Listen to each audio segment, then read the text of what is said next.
علی بھائی اگلا سوال ہے، نماز میں درود ابراہیمی کے بعد ہم لوگ تو بچپن ہی سے بس ایک ہی دعا پڑھ رہے ہیں، ربی جعلنی مقیم الصلاۃ ومن ذریتی، جبکہ صحیح بخاری اور صحیح مسلم میں ایک دوسری دعا کا حکم ہے جس میں 4 چیزوں کے خلاف اللہ تعالیٰ کی پناہ مانگی جاتی ہے۔ ہماری پرانی نمازوں کا کیا بنے گا؟ پلیز کوئی حل ضرور بتا دیں، شکریہ۔ پہلی بات ہے کہ پرانی نمازوں میں تو اپنے بابوں کو روئے نہ جنہوں نے آپ کو ادھورا دین دیا ہے۔ دیکھیں یہ بڑا کریٹیکل مسئلہ ہے، بخاری اور مسلم دونوں میں حدیث ہے، نبی علیہ السلام اما عائشہ کہتی ہیں سلام اللہ علیہا اور باقی کئی اصحاب سے حدیث ہے کہ نبی علیہ السلام ہمیں نماز کے تشہد میں 4 چیزوں کے اگینسٹ اللہ کی پناہ مانگنے کا حکم دیتے تھے۔ حکم کے الفاظ تو بڑے سخت ہیں، اور حتیٰ کہ صحیح مسلم میں ایک طریق کے اندر آتا ہے کہ طاؤس تابعی جو عبداللہ ابن عباس کے شاگرد تھے، بخاری مسلم کے حدیثوں کے راوی ہیں، وہ یہ کہتے تھے کہ جو شخص ان 4 چیزوں کے اگینسٹ تشہد میں اللہ کی پناہ نہیں مانگتا تو میرے نزدیک اسے نماز ہی دوبارہ پڑھنی چاہیے۔ اتنی سختی تو بھول چک معاف ہے، پہلے جو کچھ ہو چکا وہ معاف ہے۔ یہ جو ان کی سختی ہے یہ بھی تاکید کے لیے، ویسے تو کوئی تشہد کے بعد درود شریف پڑھ لے تو اس کی نماز کامل ہے، دعائیں سنت میں آتی ہیں، فرائض میں نہیں آتی، لیکن طاؤس تابعی رحمہ اللہ کا یہ موقف تھا، چونکہ نبی الاسلام نے حکم دیا ہے نماز میں پڑھنے کا، اس کو حکمیہ لینا چاہیے۔ تو بخاری مسلم الفاظ ہیں 4 چیزوں کے شر سے، مختلف الفاظ کے ساتھ ہیں، وہ چیزیں 4 ہی ہیں۔ اللہم انی اعوذ بک من عذاب جہنم ومن عذاب القبر ومن فتنة المحیا والممات ومن شر فتنة المسیح الدجال، یعنی جہنم کے اگینسٹ اللہ کی پناہ، عذاب قبر کے اگینسٹ اللہ کی پناہ، زندگی اور موت کے فتنے کے اگینسٹ اللہ کی پناہ، اور دجال جس کا دجل سے ایمان والوں کو اللہ ہی بچائے، آمین ثم آمین، اس کے اگینسٹ اللہ کی پناہ۔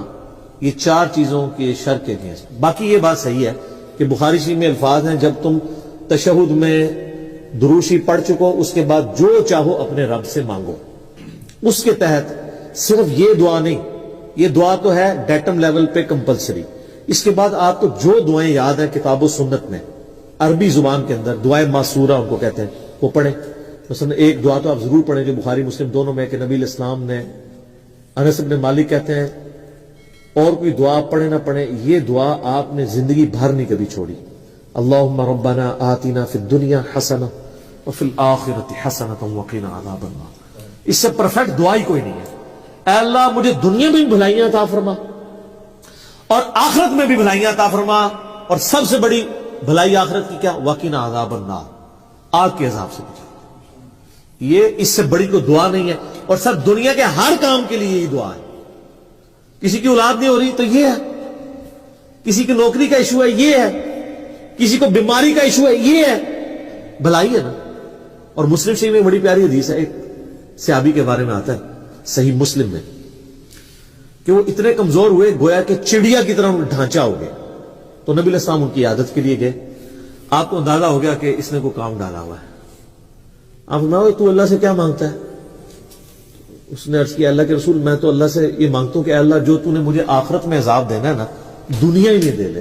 اوہ سبحان اللہ، کیا تم اللہ کے عذاب کو برداشت کرنے کی طاقت رکھتے ہو؟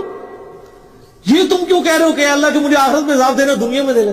وہ دنیا میں بھی اللہ کا عذاب تو کوئی نہیں برداشت کر سکتا، اور تمہیں تو چاہیے تھا تم دعا کرتے اللہم ربنا آتنا فی الدنیا حسنہ وفی الآخرۃ حسنہ وقنا عذاب النار۔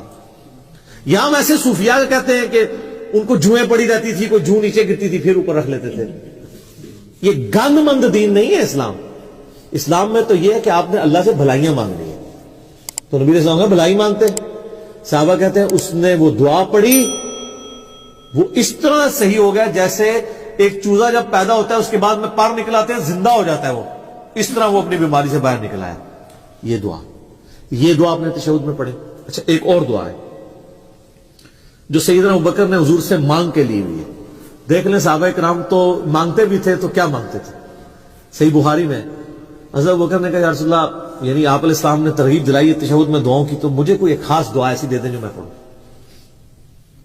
تو آپ صلی اللہ علیہ وآلہ وسلم نے ان کے لیے دعا ان کو تعریف فرمائی، اللہم انی ظلمت نفسی ظلما کثیرا